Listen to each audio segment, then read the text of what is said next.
Nash wiped sweat from his brow as the morning sun crested over his cornfields, painting the stalks gold against the endless Midwestern sky. Another day of work stretched ahead, checking irrigation lines, inspecting for pests, the eternal dance between man and earth that had defined his 43 years. His thumb found the worn silver ring on his left hand, a habit as ingrained as breathing. Flora would have loved mornings like this. The screaming shattered the pastoral silence. It wasn't human. That much Nash could tell immediately. The sound was higher, more desperate, like metal tearing against stone. He grabbed his shotgun from beside the porch steps and moved toward the north field, his weathered boots crushing dew-heavy grass. The screaming came again, emanating from somewhere near the irrigation ditch that bordered his property.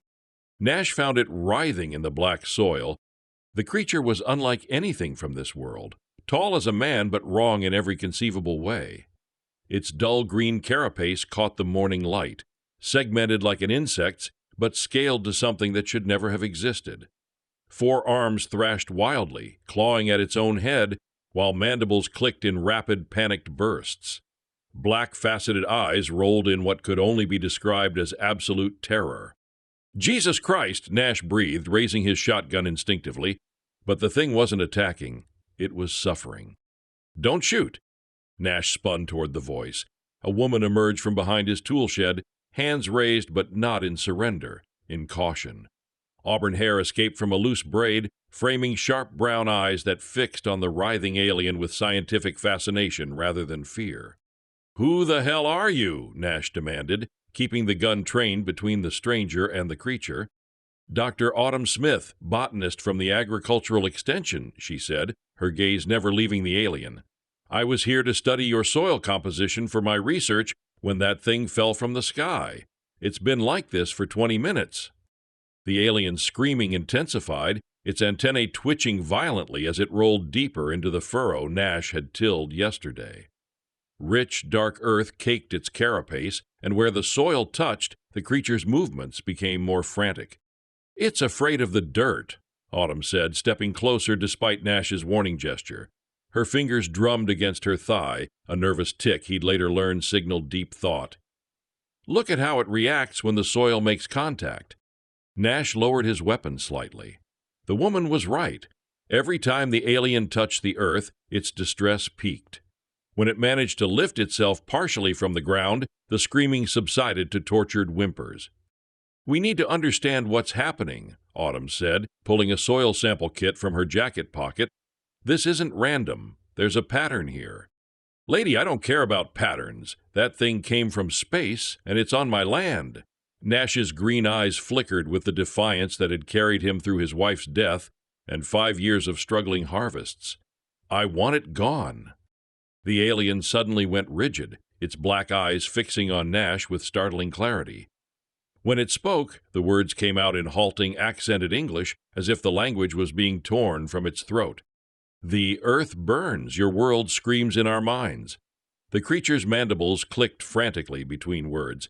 Such nightmares, such pain. Autumn leaned forward, her scientific mind racing. "What kind of nightmares?" "Memories not ours, flooding, drowning." The alien's voice grew fainter. "Human fears, human losses we cannot bear." Nash felt something cold settle in his stomach. The creature's eyes had found his ring, and for a moment he could swear he saw recognition there. The same hollow ache he carried every day since Flora's passing. "The soil," Autumn whispered, pieces clicking into place in her mind. "It's not just dirt to them, it's psychically active somehow, connected to human experience." Nash rubbed his ring unconsciously. "You're talking nonsense."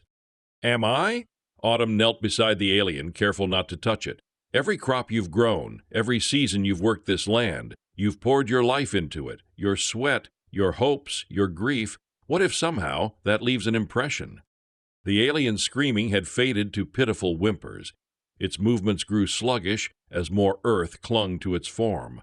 Whatever was happening, the creature was losing its battle against Nash's soil. "We need to get it out of the dirt," Autumn said, but Nash grabbed her arm. "No. If the earth is what's stopping it, then maybe that's exactly where it needs to stay." His grip tightened, years of farmer's strength evident in his calloused hands. My land has protected me through everything life's thrown at me. Maybe it's protecting all of us now. Above them, more shapes moved across the morning sky, dark dots that hadn't been there an hour ago. The alien scouts' arrival wasn't an isolated incident. It was the beginning of something much larger. Autumn's eyes met Nash's, understanding passing between them without words. Whatever was happening to this creature, whatever power lay dormant in the rich Midwestern soil, it might be humanity's only defense against what was coming. The alien gave one final weakening cry before falling silent, its consciousness overwhelmed by the psychic resonance of earth worked by human hands, soil that had absorbed decades of human struggle, loss, and stubborn determination to endure. Nash and Autumn stood over the fallen creature, neither fully comprehending yet that they had just discovered humanity's greatest and most terrifying weapon. 3 hours later, Nash's Kitsmith table was covered in soil samples, scientific instruments, and a pot of coffee that had gone cold twice. Autumn worked with methodical precision, her brown eyes focused on readings that made no sense by conventional standards. "The electromagnetic signature is completely anomalous," she muttered, tapping her fingers rhythmically against the table. "Standard soil composition, nitrogen, phosphorus, potassium, but there's something else, an energy pattern I've never seen." Nash paced behind her, his boots wearing a path in the linoleum. Through the window, he could see the alien scout's motionless form still lying in his north field. More dark shapes had appeared in the sky throughout the morning, circling like vultures. "Energy pattern?" he asked, rubbing his ring. "You're starting to sound like one of those science fiction movies Flora used to watch." Autumn looked up from her instruments. "Nash, what I'm seeing here shouldn't exist. The soil is exhibiting a form of psychic resonance. It's as if every emotion, every memory connected to this land has somehow been absorbed and is now being projected outward. That's impossible." "Is it?" Autumn stood and walked to the window, gesturing toward the fields. "You've worked this land for how long?" 23 years. Inherited it from my father, who worked it for 30 before that." "And before him?" Nash shrugged. "Great-grandfather settled here in 1889. Family's been farming this plot for over a century." Autumn nodded, pieces of the puzzle forming in her mind. 4 generations of human labor, hope, desperation, loss. Every season, every harvest, every failure, the soil has been witness to all of it." A distant rumble made them both turn toward the window. A massive shadow passed overhead, something far larger than the scouts they'd seen earlier. Nash's jaw clenched as he watched it disappear beyond the tree line. "They're landing," he said quietly. "More of them." Autumn's fingers drummed faster against the windowsill. "We need to test the theory. If the soil's psychic resonance is what's affecting them, then we need to understand its range, its intensity." "How?" "We need to find more aliens." Nash stared at her. "You want to go looking for them?" "I want to understand what we're dealing with." Autumn's voice carried the urgency of someone who'd glimpsed something extraordinary. "Nash, if I'm right, if your soil can actually repel these invaders, then—" "Then what? We throw dirt at them?" Nash's laugh was bitter. "Lady, I appreciate the scientific approach, but those things up there aren't here for a research project. They're here to take our world." As if summoned by his words, a new sound reached them, a low harmonic hum that seemed to vibrate through the ground itself. Both humans pressed their faces to the window, watching as 3 more alien forms descended from the sky, landing in the adjacent wheat field belonging to Nash's neighbor, Tom Morrison. "They're avoiding your property," Autumn observed. "Look at their landing pattern." She was right. The aliens had formed a rough circle around Nash's farm, but none had touched down on his land. They maintained a careful distance as if something invisible kept them at bay. "The resonance field," Autumn breathed. "It extends beyond just the soil. The entire property is projecting human psychic energy." Nash watched the aliens through his window, noting their stiff, uncomfortable postures. Even at this distance, they seemed agitated, their movements jerky and unnatural. "Tom's probably scared out of his mind," Nash muttered. "His property doesn't have whatever protection mine does." "Exactly, which means we need to warn the town." Autumn turned from the window, her scientific excitement warring with practical concern. But first, we need proof, real, undeniable evidence of what's happening here. Nash was already moving toward the door. Then let's go get it! They approached the property line cautiously, Nash carrying his shotgun more for comfort than protection. The moment they crossed from his land onto Tom's, the change was immediately apparent. The air felt different, heavier, more oppressive, and there, 30 yards away, stood one of the aliens. It was smaller than the scout Nash had found, but its posture radiated the same distress. Its green carapace was unmarked by soil, but its antennae twitched constantly, and its black eyes darted nervously toward Nash's property line. "Watch this," Autumn whispered. She scooped up a handful of dirt from Nash's field and threw it toward the alien. The creature's reaction was immediate and violent. It screamed, the same metallic shriek Nash had heard that morning, and stumbled backward, clawing at itself as if the soil was burning acid.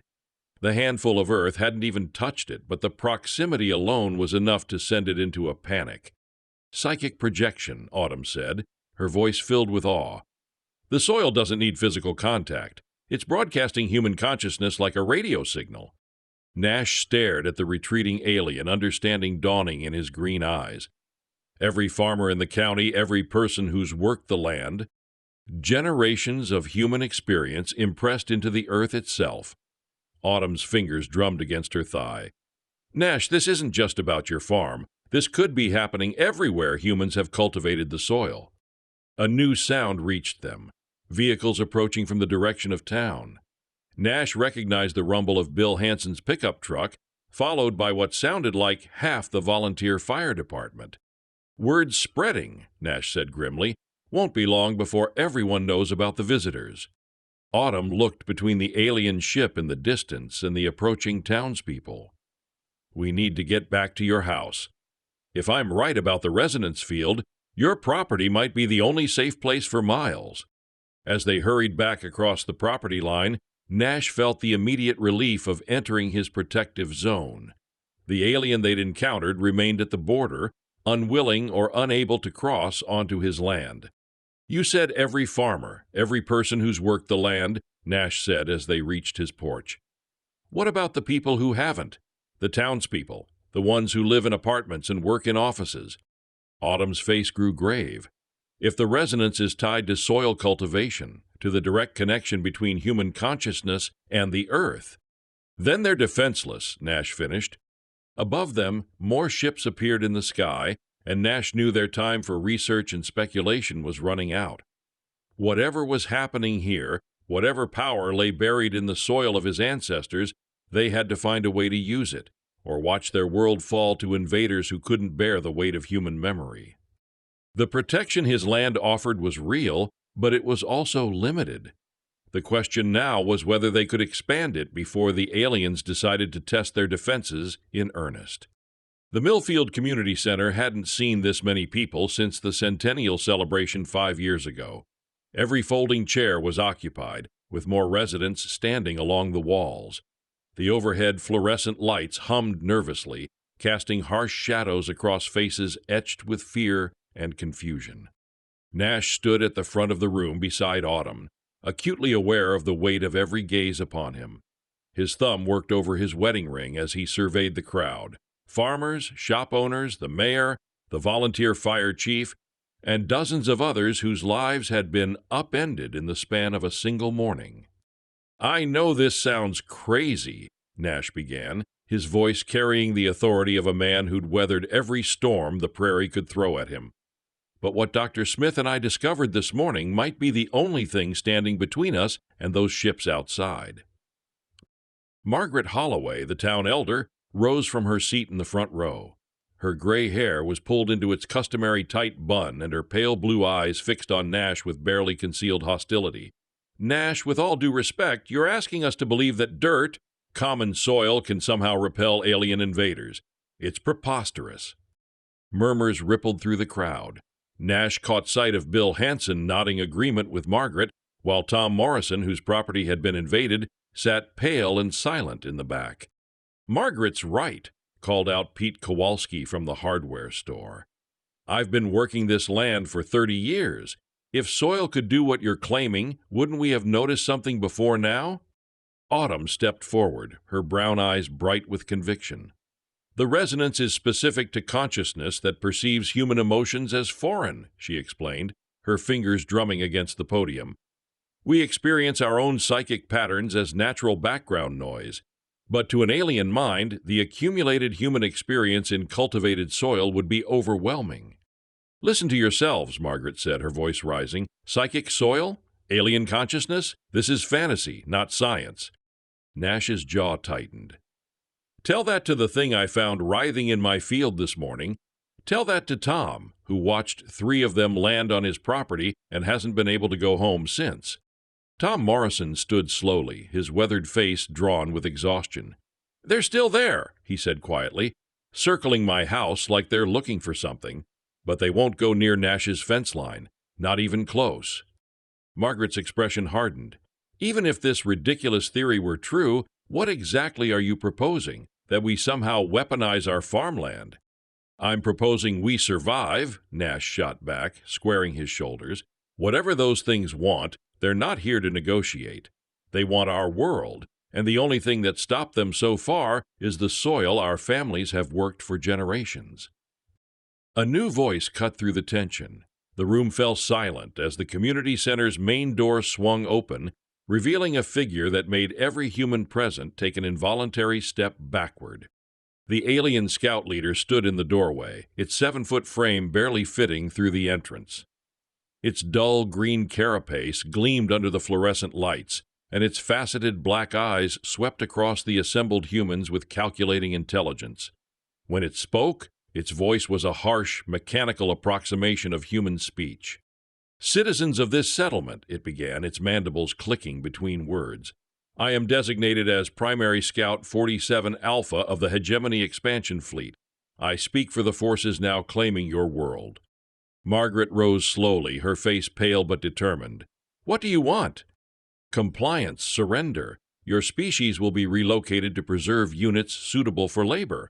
Your world will be integrated into hegemony space.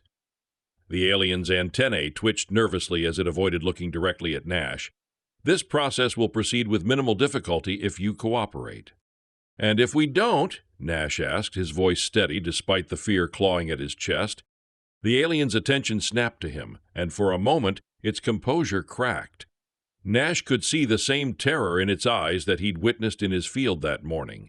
Resistance is inadvisable, though certain anomalies in your defensive capabilities have been noted. Autumn leaned forward, sensing an opportunity. The soil, you mean? Your people can't handle the psychic resonance from cultivated earth. Dr. Smith, Margaret hissed, don't give them information.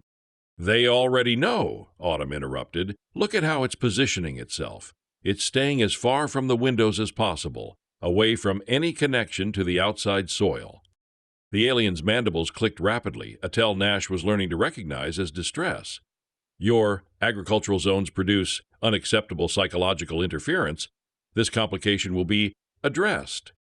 Addressed how? Nash demanded. Sterilization protocols. The soil will be chemically treated to eliminate psychic contamination. Your species' emotional imprints will be purged. The room erupted in angry voices. Nash felt rage building in his chest, not just for himself, but for his father, his grandfather, for Flora's memory embedded in every acre of his land. You want to destroy our soil? He said, his voice dangerously quiet. Wipe out 4 generations of my family's work, of every farmer's legacy in this county? Nash, Margaret said urgently, don't antagonize it. We need to consider their offer. If cooperation means survival as slaves, Nash shot back, working their land instead of ours. The alien scout leader's eyes fixed on Margaret, recognizing a potential ally. The elder shows wisdom. Cooperation ensures preservation. Resistance ensures difficulty. Margaret stood straighter, her political instincts taking over. What guarantee do we have that cooperation will be honored? Margaret, you can't be serious, Nash said, but she ignored him. I'm being practical, she replied. If we can negotiate terms that preserve lives, by giving up everything that makes those lives worth living, Autumn interrupted. Her scientific mind was racing, seeing patterns Margaret was blind to. The soil isn't just dirt. It's a record of human civilization, of our connection to the Earth. Without it, we're just another conquered species. The aliens' antennae twitched more rapidly. The contamination will be eliminated regardless of cooperation. The choice is merely the manner of your species' accommodation. Nash felt something crystallize in his chest, the same stubborn determination that had carried him through Flora's death, through failed harvests and mounting debts. Then we don't have a choice at all.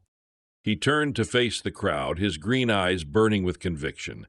That thing just told us they're going to destroy our soil no matter what we do.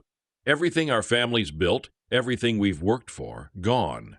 But right now, today, that same soil is the only thing keeping them from walking through our front doors. Margaret's face flushed with anger. Nash, you're talking about starting a war we can't win. I'm talking about using the only weapon we have. Nash's voice carried across the room with quiet authority. Our land, our memories, our refusal to roll over and die. If the soil can drive them crazy just by existing, then maybe we can amplify that effect. How? Called out Pete Kowalski. Nash looked at Autumn, seeing his own determination reflected in her brown eyes. Dr. Smith thinks the resonance can be strengthened. If we can figure out how to boost the signal, you'd turn our town into a weapon, Margaret said, her voice horrified. I'd turn our town into a fortress, Nash corrected, and I'd rather die defending it than live as a slave in someone else's world. The alien scout leader took a step backward, its composure finally cracking completely. This conversation is concluded. You have 24 hours to decide. Compliance or consequences? It turned and stalked from the room, leaving behind a silence that stretched for long seconds before exploding into heated argument. Margaret's faction pressed for negotiation, while Nash's supporters rallied around the idea of resistance. As voices rose and tempers flared, Nash caught Autumn's eye. She nodded almost imperceptibly, her fingers drumming against her thigh in the pattern he now recognized as her thinking rhythm. They had 24 hours to turn a discovery into a defense, to find a way to weaponize the very soil that had sustained their community for generations. The question was whether they could do it before the aliens decided to end the debate permanently. Dawn broke gray and oppressive over Millfield, the sky heavy with alien ships that blocked out patches of sunlight like metallic storm clouds. Nash stood in his north field, watching Autumn calibrate her detection equipment while the town's chief mechanic, Roy Hendricks, maneuvered his excavator into position. Roy was a man of few words and practical solutions. His bald, scarred head gleamed with sweat as he worked the controls with deliberate precision. At 58, he'd fixed everything from tractors to water pumps, and his squinting eyes suggested he viewed the current situation as just another mechanical problem to solve. Readings are off the charts here, Autumn called out, her voice tight with excitement and apprehension. Her auburn hair had escaped its braid during the long night of preparation, and she pushed it back nervously as she studied her instruments. Whatever's generating the psychic resonance, it's not natural soil composition. There's something else down there. Nash rubbed his wedding ring and nodded to Roy. Start digging. The excavator's diesel engine roared to life, drowning out the distant hum of alien ships. Roy worked with systematic efficiency, peeling back layers of earth that had been undisturbed for decades. 3 feet down, then 5, then 8, and then the bucket struck something that rang like metal. Hold up, Nash called out, raising his hand. Roy shut down the engine, leaving them in sudden silence, broken only by the alien ship's omnipresent drone. Autumn scrambled into the excavated pit, her fingers already reaching for whatever lay buried beneath Nash's family farm. What she uncovered made her breath catch in her throat. It's not alien, she said, her voice barely above a whisper. It's human, but the technology, Nash, this is decades ahead of anything we should have. The device was roughly cylindrical, about the size of a car engine, constructed from materials that seemed to shift between metal and something altogether more organic. Crystalline components pulsed with faint light, and conduits that looked almost like neural pathways spread out from the central core into the surrounding soil. Nash dropped into the pit beside her. How long has this been here? Based on the soil stratification, Autumn ran her hands over the device's surface, noting how the Earth seemed to have grown around it rather than simply covering it. 40 years, maybe 50. This was buried deliberately. Roy appeared at the edge of the pit, his weathered face creased with confusion. "Never seen anything like it," he muttered. "Looks like someone crossed a computer with a root system." "It's connected to the entire field," Autumn observed, following the neural pathways with her eyes. "The device isn't just buried in the soil, it's integrated with it, like it's been feeding off the psychic resonance and amplifying it." Nash felt a chill that had nothing to do with the morning air. "Who would build something like this, and why bury it on my land?" Autumn's fingers drummed against the device's surface as she thought. "The timing fits. 50 years ago puts us in the mid-70s, Cold War era, when both sides were experimenting with psychic warfare, remote viewing, mind control. You're saying the government buried this thing here?" "I'm saying someone did." Autumn's brown eyes were bright with disturbing possibilities, and they chose your family's farm for a reason. The psychic resonance would have been strongest here. Generations of human emotional investment in the land. A new voice cut through their speculation. "Actually, we chose it because your great-grandfather volunteered." All three humans spun toward the unexpected speaker. A man in his 70s stood at the edge of the pit, his clothes dusty from the walk across the fields. His face was lined with age, but sharp with intelligence, and his eyes held the weight of long-kept secrets. "Who the hell are you?" Nash demanded, his hand instinctively moving toward his shotgun. "Dr. Gerald Thorne," the man replied, lowering himself carefully into the pit. "Project Mindbridge, 1974 to 1978. I helped design that device you're standing over." Autumn's eyes widened. "Project Mindbridge? I've never heard of it." "Classified," Thorne said simply. "Black budget, need-to-know basis. The idea was to create a psychic defense network using agricultural zones as amplifiers. We theorized that soil worked by human hands would retain emotional imprints that could be weaponized against foreign consciousness." Nash stared at the old man. "My great-grandfather knew about this?" "Samuel Nash was a patriot and a pragmatist," Thorne replied. "When we explained the potential threat, the possibility of invasion by hostile forces with alien psychology, he volunteered his land for the prototype installation." "Prototype?" Roy called down from above. "You mean there are more of these things?" "Wearer," Thorne corrected. "The project was terminated in 1978 when we realized the devices were too unstable. The psychic amplification couldn't be controlled. We buried the prototypes and classified the research." Autumn's mind raced through the implications, but this one kept working. For 40 years, it's been amplifying the psychic resonance in Nash's soil, building up a defense network that none of you realized still existed. "Until now," Nash said grimly, "when the real alien invasion you were worried about actually happened." Thorne nodded slowly. "The device was designed to detect and repel non-human consciousness. The fact that it's activated now suggests that the threat we prepared for has finally arrived." Margaret Holloway's voice cut through their conversation like a whip crack. "Nash, what the hell do you think you're doing?" The town elders stood at the field's edge, flanked by Pete Kowalski and 2 other council members. Her face was flushed with anger, and her rigid posture radiated authority. "We're learning how to save the town," Nash called back, not bothering to climb out of the pit. "You're playing with forces you don't understand." Margaret stalked closer, her pale eyes fixed on the exposed device. "This is exactly the kind of reckless behavior that's going to get us all killed." "Actually," Thorne interjected, "the device is remarkably stable. 40 years of operation without maintenance suggests the organic components have achieved a form of symbiosis with the local ecosystem." Margaret's eyes snapped to the old scientist. "And who are you to make that assessment?" "Someone who knows what he's talking about," Nash said, his voice carrying a warning edge. "Dr. Thorne built this thing. He can help us use it." "Use it for what? To start a war we can't win?" Margaret's voice rose with frustration. "The aliens gave us 24 hours to decide. We should be negotiating, not digging up secret weapons." Autumn looked up from the device, her brown eyes blazing with conviction. "Margaret, this isn't a secret weapon. It's a defense system. And right now, it's the only thing standing between the aliens and our surrender." "Surrender might be the smart choice," Margaret shot back. "Better to live as subjects than die as martyrs." Nash felt his temper flare. "Easy to say when you're not the one who'd lose everything.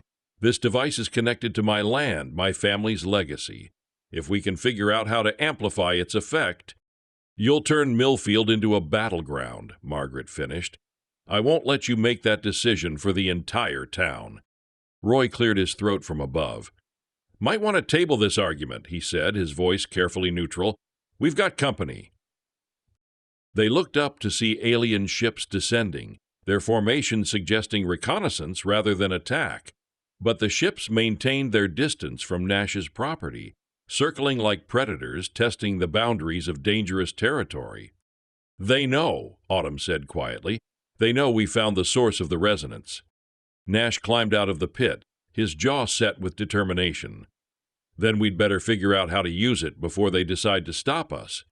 Margaret grabbed his arm as he passed. "Nash, please, think about what you're doing. If you activate that device, there's no going back. The aliens won't negotiate with us after that." Nash looked at her hand on his arm, then into her eyes. For a moment, he saw genuine fear there, not just of the aliens, but of the choice he was forcing upon their community. "Margaret," he said quietly, "they were never going to negotiate. They told us yesterday they're going to sterilize the soil regardless of what we do. At least this way we go down fighting." He pulled free from her grip and turned back to the pit, where Autumn and Thorn were already working to understand the device that might save their town or destroy it in the attempt. Above them, the alien ships continued their patient circling, waiting to see what the humans would do with the weapon they'd accidentally preserved for 40 years. The archived files were yellowed with age, their corners brittle from decades in storage. Dr. Thorne had retrieved them from a hidden cache in his basement, documents that officially didn't exist and never had. Nash spread them across his kitsmith table while Autumn read over his shoulder, her fingers drumming an increasingly agitated rhythm against the wood. "Subject 23 showed severe psychological trauma after 6 hours of exposure," Autumn read aloud, her voice growing quieter with each line. "Subjects 31 through 38 experienced complete cognitive breakdown. Recommend immediate termination of human testing protocols." Nash's thumb worked over his wedding ring as he absorbed the implications. "They tested this thing on people." "Volunteers," Thorne said quietly from his chair by the window. "Soldiers, mostly, men who understood the risks." "Did they?" Nash's green eyes blazed with anger. "Did they understand that your psychic defense network would drive them insane?" Thorne's weathered face creased with old guilt. "The resonance affects human minds differently than alien ones. We discovered that prolonged exposure to amplified psychic feedback could cause complications." "Complications?" Autumn's voice was flat with disbelief. "You're talking about people, Dr. Thorne, human beings who trusted you with their sanity." "We were trying to save the world."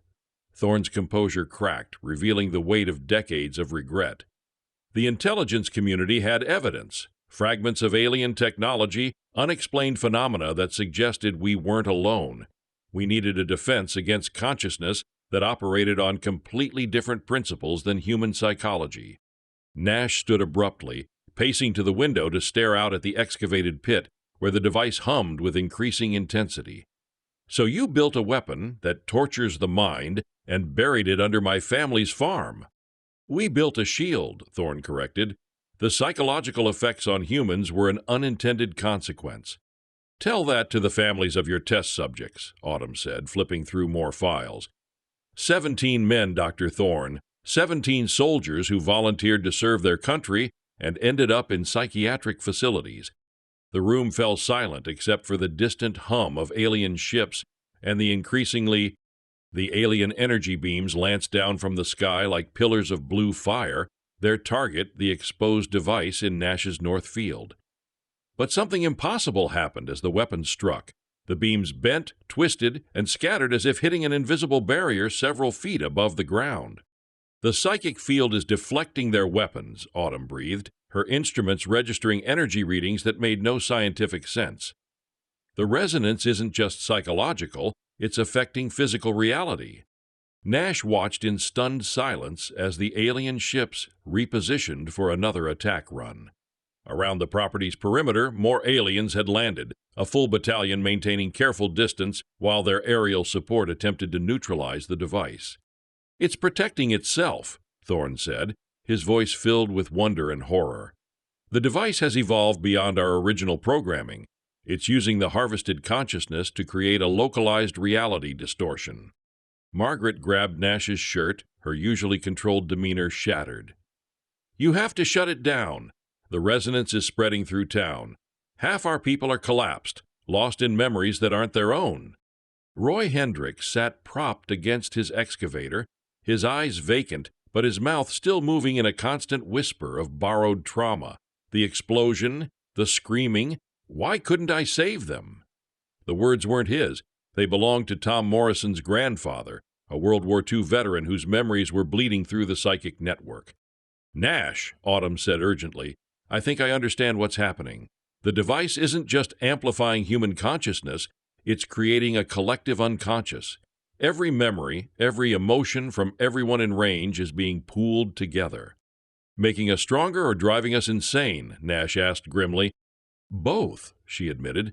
"The aliens can't penetrate the field because it's projecting the combined psychological weight of our entire community, but that same weight is crushing our own minds." A new sound reached them, vehicles approaching fast from town. Nash recognized the rumble of the volunteer fire department's truck, followed by what looked like every pickup and car in Millfield. The convoy pulled up to the property line but stopped short of entering Nash's land. Bill Hansen leaped from the lead truck, his face flushed with anger and desperation. "Nash, my daughter's in the hospital. She's 8 years old, and she's experiencing someone else's divorce memories. You have to end this." "We're trying," Nash started, but Hansen cut him off. "Trying isn't good enough. That thing is torturing our children with adult trauma they never should have experienced." Behind Hansen, Nash could see more parents, more neighbors, all bearing the same expression of helpless rage. These were people he'd known his entire life, people who'd supported him through Flora's death and the hard years that followed. Now they were looking at him like he was the enemy. Margaret stepped forward, seizing the moment. "Nash won't shut it down," she announced to the crowd. "He's more concerned with fighting aliens than protecting our families." "That's not true," Nash protested, but the damage was done. He could see the shift in the crowd's mood, the way fear was crystallizing into anger. "Then prove it," Hansen demanded. "Shut down the device, contact the aliens, and tell them we surrender." "If we do that, they'll kill us all anyway," Nash argued. "You heard what they said. They're going to sterilize the soil regardless of our cooperation. At least with the device." "The device is killing us now!" Hansen shouted. "Look around you, Nash. Half our people are catatonic. The other half are living through nightmares that belong to strangers. This isn't protection, it's psychological warfare against our own community." Autumn stepped between Nash and the angry crowd, her scientific mind working frantically. "Wait. Everyone wait. I think there might be another option." "What option?" Margaret demanded. "The cascade effect," Autumn said, her fingers drumming rapidly. "Dr. Thorne, you said the device becomes unstable when it harvests active consciousness. What if we could reverse that process?" Thorne squinted at her through the chaos. "Reverse it how?" "Instead of the device pulling memories from us, what if we could consciously feed it specific memories?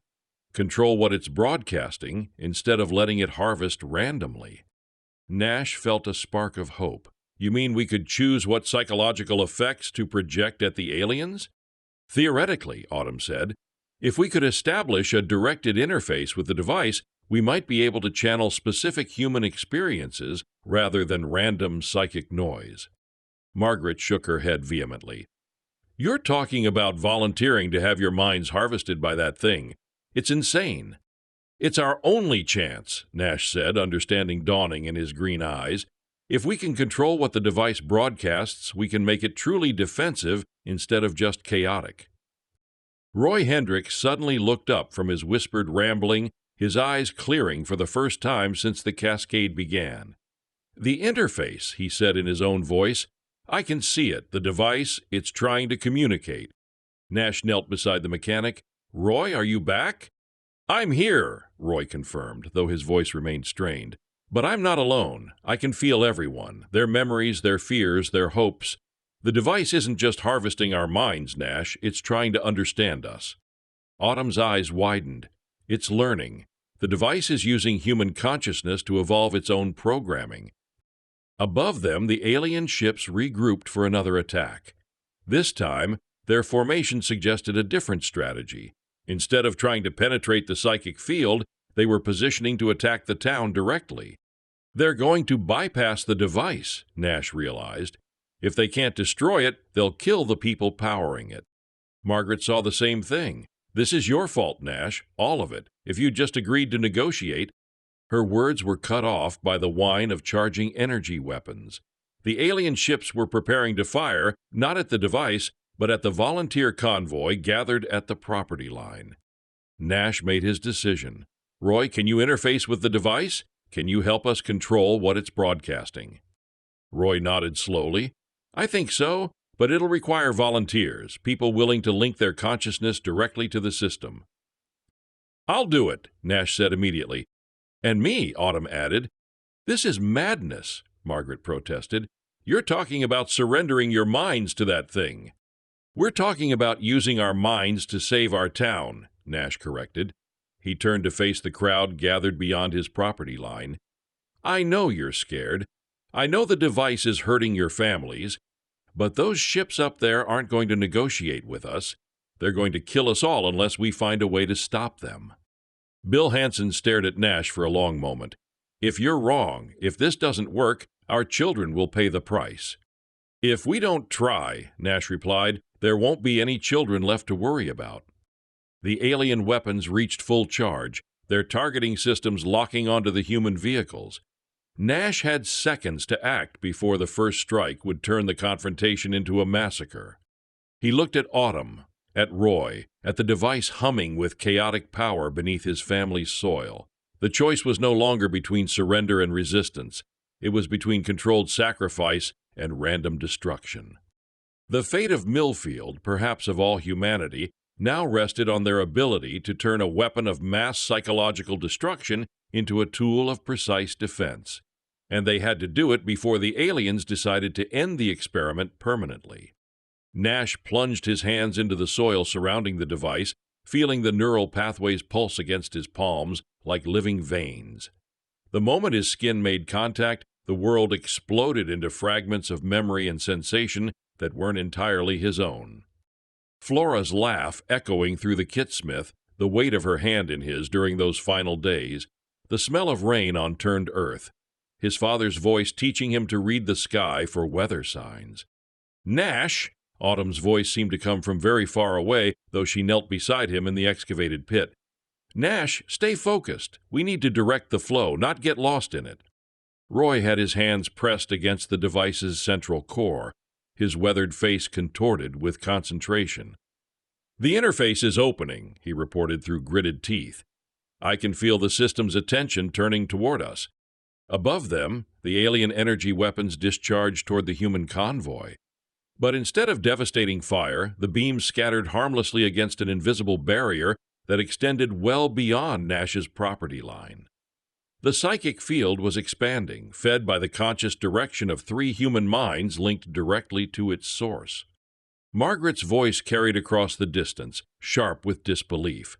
The weapons aren't working. How are the weapons not working? Because we're not just defending anymore, Nash said, his voice carrying an odd harmonic quality as the device amplified his consciousness. We're projecting. Through the neural link, Nash could feel what the aliens were experiencing. The random cascade of human memories had been replaced by something far more targeted, a concentrated beam of human emotional experience focused like a laser on alien psychology. The determination to survive another harsh winter, the grief of losing loved ones to age and accident, the fierce protectiveness of parents for their children, the stubborn refusal to surrender in the face of overwhelming odds. They're retreating, Autumn observed, her scientific mind still functioning despite the psychic link. The alien ground forces are pulling back. Nash could sense their terror through the device's connection. To minds that had evolved in collective hives, the raw individualism and emotional complexity of human consciousness was overwhelming. But more than that, the aliens were experiencing something their species had never known. The loneliness of individual thought, the weight of personal responsibility, the pain of making choices that would affect others. "It's working," Roy said, his voice strained but determined. "The device is learning to translate human experience into forms that alien minds can't process. They're not just afraid, they're becoming individually conscious, and they can't handle it." But the effort was taking its toll. Nash could feel his sense of self beginning to blur at the edges, his memories mixing with those of his neighbors channeled through the psychic network. He was simultaneously himself and everyone he'd ever known, experiencing the collective consciousness of an entire community. "Nash, you need to pull back," Autumn warned. "The integration is becoming too complete. You're losing individual coherence." "No," Nash said, his voice now carrying harmonics from dozens of other minds. "This is what we need. The aliens operate as a collective. We have to become one too, but maintain our individuality within it." Through the link, he could sense the alien scout leader's growing panic. The creature's rigid hierarchical thinking was being flooded with human concepts of personal choice, emotional complexity, and individual responsibility. Its carefully ordered worldview was collapsing under the weight of human psychological diversity. The memory of choosing to stay and fight rather than flee, the decision to sacrifice for others, the acceptance of responsibility for one's choices and their consequences. "They're offering to negotiate," Roy reported, his voice barely recognizable as his own. "The scout leader is broadcasting surrender terms." But Nash could sense something else through the psychic link, Margaret's approach, and she wasn't alone. Through the device's expanded awareness, he could perceive her gathering a group of townspeople, their intentions clear and desperate. "They're coming to sabotage the device," Nash said urgently. "Margaret's convinced them that we're lost to the system, that the only way to save the town is to destroy the link." Autumn's eyes widened as she too sensed the approaching threat. "If they disrupt the connection while we're this deeply integrated, the psychic backlash could kill us."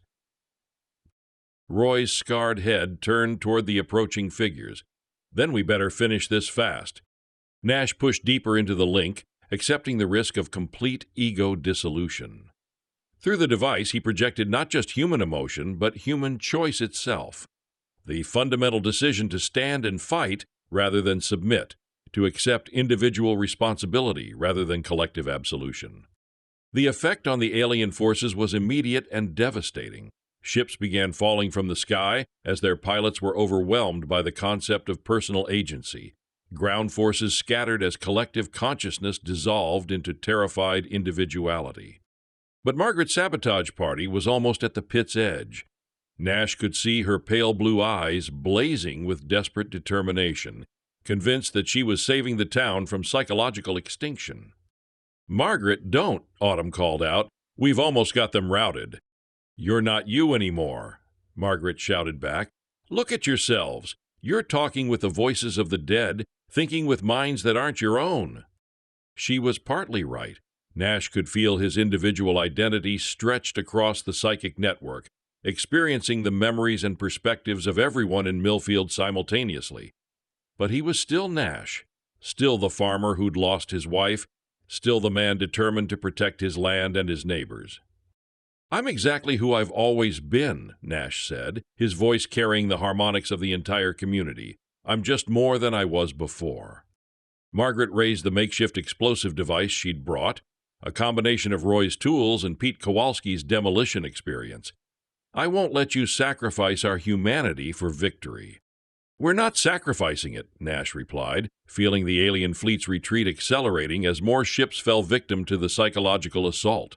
"We're finally expressing it fully." The moment balanced on a knife's edge. Margaret's finger tightened on the detonator trigger, while Nash, Autumn, and Roy maintained their psychic link with the device. The alien forces were in full retreat, but the sabotage would destroy not just the device, but quite possibly the minds of everyone connected to it. "Margaret," Nash said softly, his voice now carrying the weight of every person in Millfield, "trust us. Trust your neighbors. Trust your community." For a heartbeat, Margaret hesitated. Then Nash felt the psychic network expand to include her, not through the device, but through the simple human connection of shared experience and mutual trust. Margaret lowered the detonator, her rigid posture finally softening. "Don't you dare get lost in there, Nash. Don't you dare leave us." "I'm not going anywhere," Nash promised, though he knew the man who eventually disconnected from the device would be forever changed by this experience. None of us are. Above them, the last of the alien ships disappeared into the sky, their retreat complete. The invasion was over, but the real test was just beginning, learning to live with the power they'd discovered and the responsibility that came with it. The silence that followed the alien retreat was more unsettling than their invasion had been. Nash sat in the excavated pit, his hands still pressed against the device's neural pathways, feeling the psychic echoes of 200 fleeing ships ripple through his consciousness. The immediate threat was over, but the device continued to pulse with accumulated human experience, its power undiminished. "We need to shut it down," Autumn said, though her voice lacked conviction. Her auburn hair was streaked with dirt and sweat, and her brown eyes held the haunted look of someone who'd seen too far into the collective human psyche. "The resonance field is still expanding. It's affecting people as far as the county line." Roy nodded grimly, his connection to the device allowing him to monitor its effects across the region. "Kids in Riverside are experiencing their great-grandparents' memories. Adults in Millbrook are living through trauma that happened before they were born. The network is spreading through every piece of cultivated soil in a 50-mile radius." Nash felt the weight of responsibility settling on his shoulders like a familiar burden. Through the psychic link, he could sense the confusion and fear of thousands of people suddenly connected to a collective consciousness they'd never asked to join. "The aliens are gone?" Margaret said from the pit's edge, her voice carefully controlled. "Isn't that enough? Can't we just turn it off and go back to normal?" "There is no normal anymore," Nash replied, his voice carrying harmonics from the network. "The device has been active for 40 years, growing stronger every day. Even if we could shut it down, the connections it's formed won't simply disappear." Dr. Thorne appeared at Margaret's shoulder, his weathered face grave with understanding. "The neural pathways have integrated with the local ecosystem. Shutting down the device might collapse the entire network, but it could also cause irreversible psychological damage to everyone connected to it." "You mean we're stuck like this?" Bill Hansen demanded from the crowd that had gathered around the pit. His daughter was among the children affected by the expanding resonance, experiencing memories of hardship and loss that no 8-year-old should have to bear. "Not stuck," Autumn said carefully, her scientific mind working through possibilities. "But we need to learn to control it. The device isn't just broadcasting human consciousness anymore. It's creating a new form of collective awareness while preserving individual identity." Nash could feel the truth of her words through the network. He was still himself, still the farmer who'd loved and lost Flora, still the man determined to protect his land. But he was also connected to every other person in the network, experiencing their joys and sorrows as extensions of his own emotional spectrum. "It's like being part of a family," he tried to explain, "a very large, very complicated family. You're still you, but you're never alone." "My daughter doesn't want to be part of your family," Hansen shot back. "She wants to be a normal kid, not a repository for other people's trauma." Nash felt a stab of guilt, both his own and reflected from dozens of other parents in the network who shared Hansen's concern. "We're learning to filter the experiences," he said, "to protect the children from adult memories they're not ready for." "How long will that take?" Margaret asked. "How long before you can promise our children are safe?" Nash looked at her through the psychic link, seeing not just her current anger but the deeper fear beneath it, the terror of losing control, of watching her community transform into something unrecognizable. "I don't know," he admitted, "but the alternative is letting the aliens return when they've figured out countermeasures." As if summoned by his words, Roy's head snapped up with alarm. "They're not gone," he said urgently. "The alien fleet, they've stopped retreating. They're regrouping at the edge of the solar system." Nash felt the information flow through the network, analyzed and processed by hundreds of connected minds. "They're studying us," he realized, "learning how to resist the psychological effects." "How long do we have?" Autumn asked. "Unknown," Roy replied. "But they're definitely coming back, and next time they'll be prepared." Margaret's face went pale. "Then we're trapped. We can't shut down the device because the aliens will return, but we can't keep it running because it's destroying our children's minds." "There's a third option," Nash said quietly. He'd been sensing it through the network, a possibility that none of them wanted to acknowledge. "We expand the system. Instead of trying to contain the resonance, we spread it globally."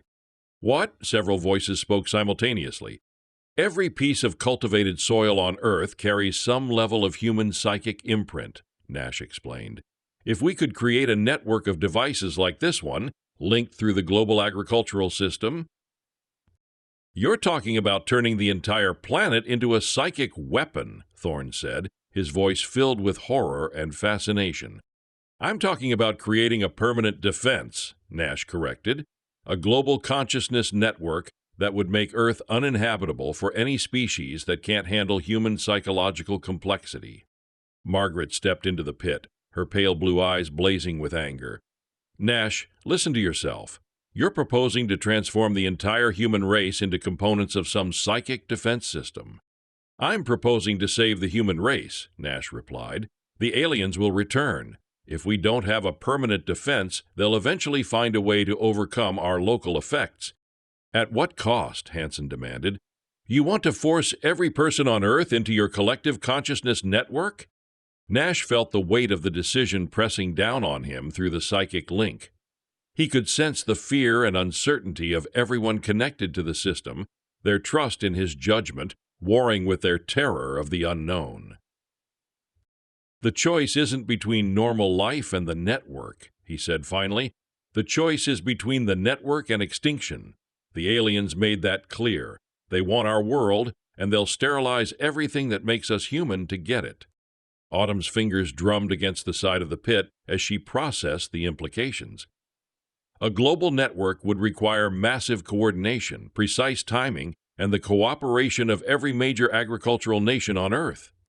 It would also require test subjects," Thorne added grimly, "people willing to serve as initial nodes for the expanding network. The psychological risks would be enormous." Nash felt the network's attention focusing on him, hundreds of minds waiting for his decision.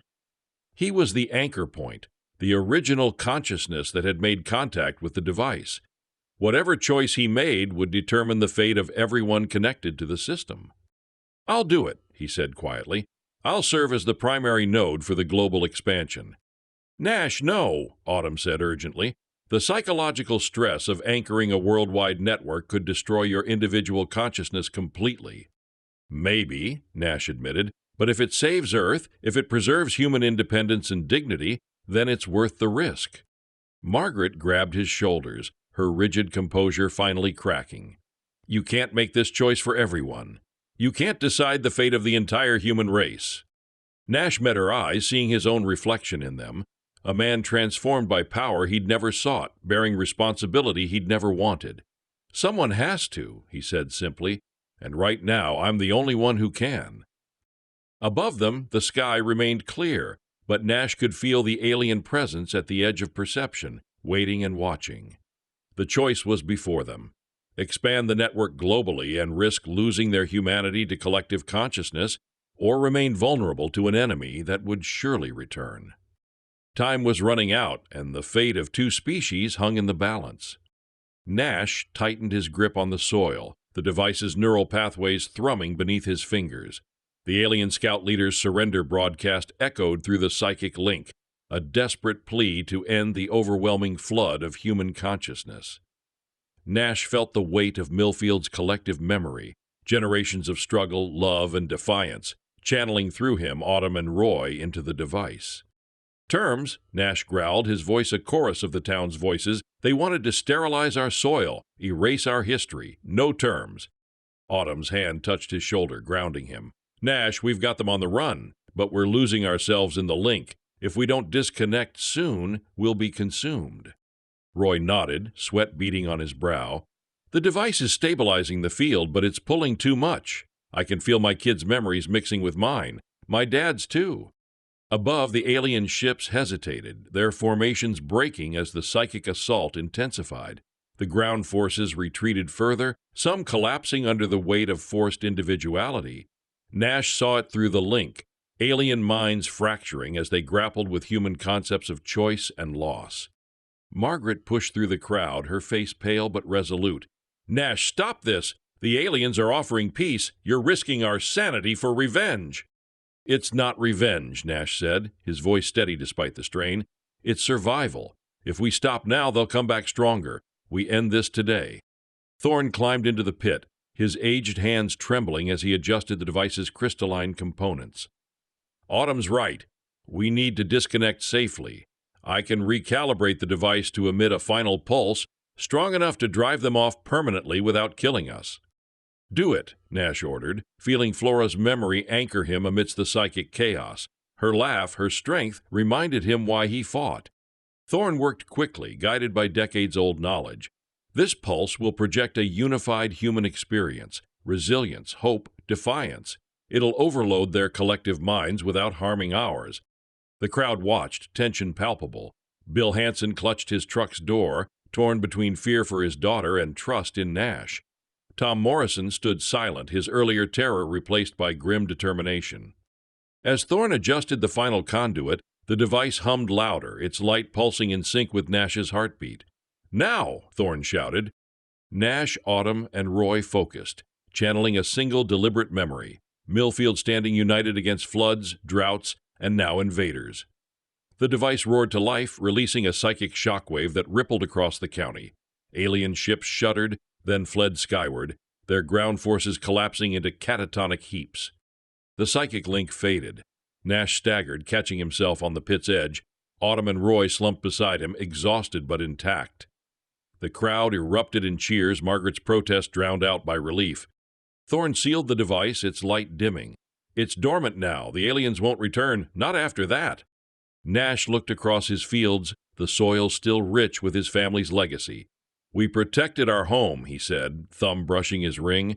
Flora would have been proud. The town began to rebuild. The alien threat ended, their soil and their memories safe at last.